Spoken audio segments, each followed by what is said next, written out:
আমরা যখন রাজনীতি শুরু করি আমরা বলেছি আমরা শুধুমাত্র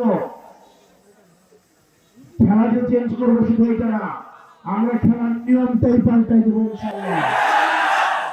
আপনারা দেখবেন প্রার্থীরা ভোটারদেরকে টাকা দিয়ে আসে, বিরিয়ানির প্যাকেট দিয়ে আসে, বাড়িতে গাড়ি পাঠায়, বাড়িতে রিক্সা পাঠায়, বাড়িতে সিএনজি পাঠায়, আর সেই জায়গায় মানুষ এসে আমাদেরকে টাকা দিয়ে যায়।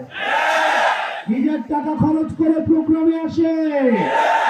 মানুষ এখন আপনারা বুঝতে পারছেন না খেলা যে এখন কোন লেভেলে চলছে।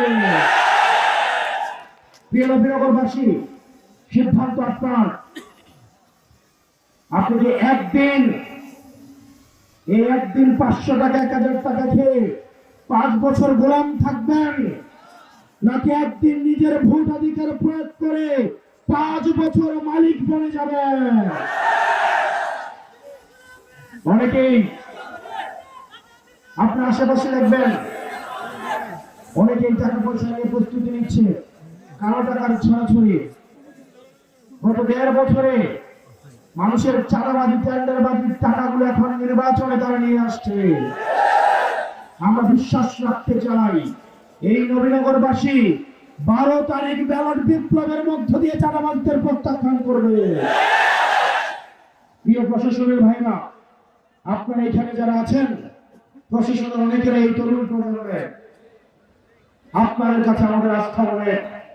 গত 3টা নির্বাচনে এসপি কে সাক্ষী রেখে, ওসি কে সাক্ষী রেখে, এসআই কে সাক্ষী রেখে দিনের ভোট রাতে হয়েছে। মরা মানুষ এসে ভোট দিয়ে গিয়েছে, সেটার ফলাফল আপনারা 5 আগস্ট পেয়েছেন। আমরা আস্থা রাখতে চাই প্রশাসনের অধিকাংশ যারা আছে তারা বাংলাদেশটাকে ভালোবাসে।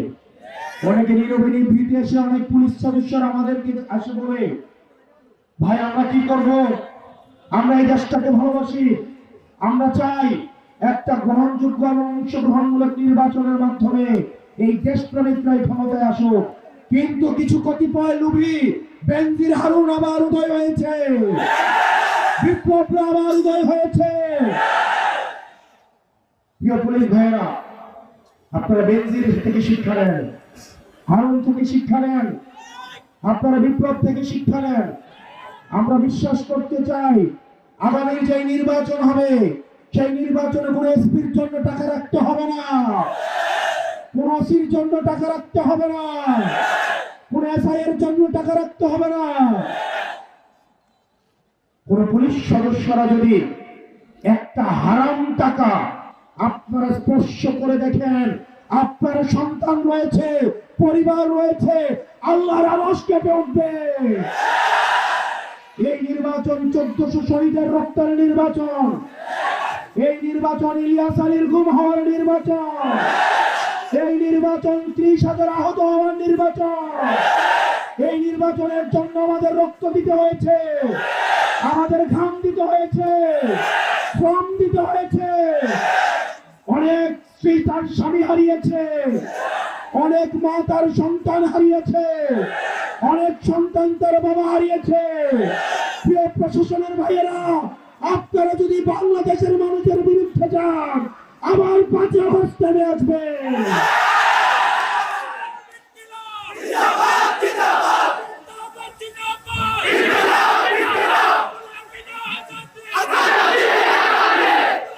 প্রিয় প্রশাসনের ভাইয়েরা, আমরা আপনাদের ভাই, আমরা আপনাদের বন্ধু।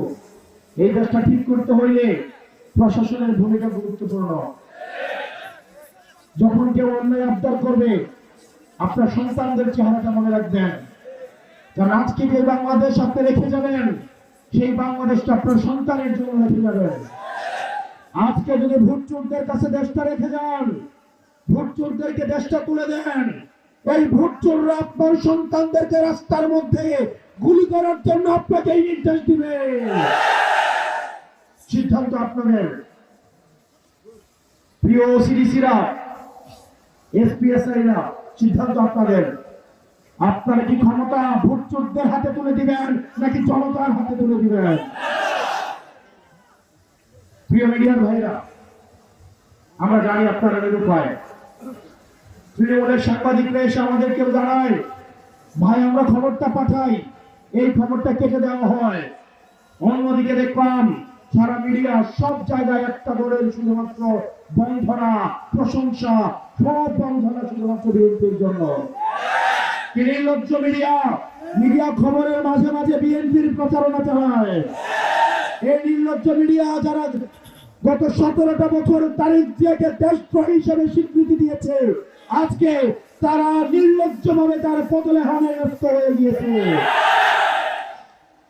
প্রিয় মিডিয়ার ভাইরা, আপনাদের চরিত্র বদলাইতে হবে। আমরা জানি আমার সাংবাদিক ভাইরা চেষ্টা করে, কিন্তু মিডিয়ার মালিকেরা হচ্ছে প্রথম মুনাফিক। আগামী নির্বাচনে আপনারা যদি নিরপেক্ষ ভূমিকা পালন না করেন, জনগণ এবারে মিডিয়াকে লাল কার্ড দেখাবে। প্রিয় নবীনগরবাসী, আপনারা যদি ভেজাল মুক্ত হইতে চান, মামলাবাজদের থেকে মুক্তি চান, চাঁদাবাজদের থেকে যদি মুক্তি চান, কালো টাকা থেকে যদি মুক্তি চান, আপনারা অনেকের আমলনামা জানেন। 3-4 বার করে ক্ষমতায় ছিল, আপনাদের জন্য কি করেছে সেটা আপনারা দেখেছেন। আপনারা অতীতকে ভুলে যাবেন না। আপনারা যদি চান একটা সৎ মানুষের হাতে এই নবীনগরটা তুলে দিতে, আপনারা আমজাদ ভাইয়ের হাতকে শক্তিশালী করুন।